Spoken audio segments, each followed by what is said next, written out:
If you have been looking for an apartment and you are going to rent an apartment or a house, chances are you are very likely going to fall into prey from the rental scammers. And the modus operandi of these scammers are I wanted to show you guys so that you do not fall for it.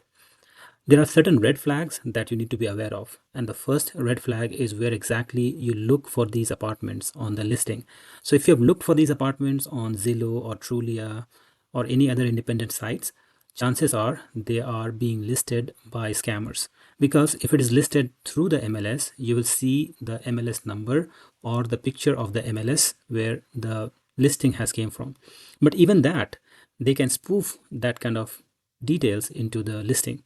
So one example I will give you is actually I met somebody who got scammed through these kind of scammers. So what they did was they hijacked or hacked the lock code of an existing rental, and they gave that lock code number to her to go and see the house. So when she saw the house, she was all okay, all good to go. And then she decided to rent it out. And then they got through the rental agreement and everything. And finally, she was asked to send money. Now, this is the second red flag.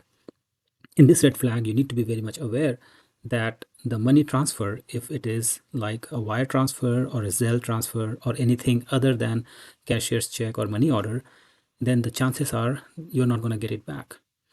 Because what they do is they hijack a listing, hijack their lock code combination, and make the tenant feel that this is a real listing and they're listed by real agents.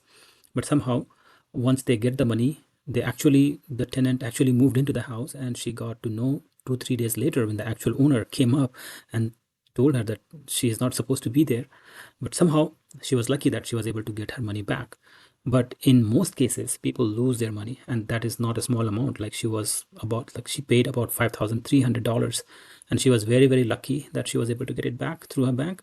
But most likely, in most cases, if it is a wire transfer or a Zelle transfer, you will not get your money back. So be very, very careful while sending the money. So that's the second red flag, that you should not send the money through wire or Zelle or something like that.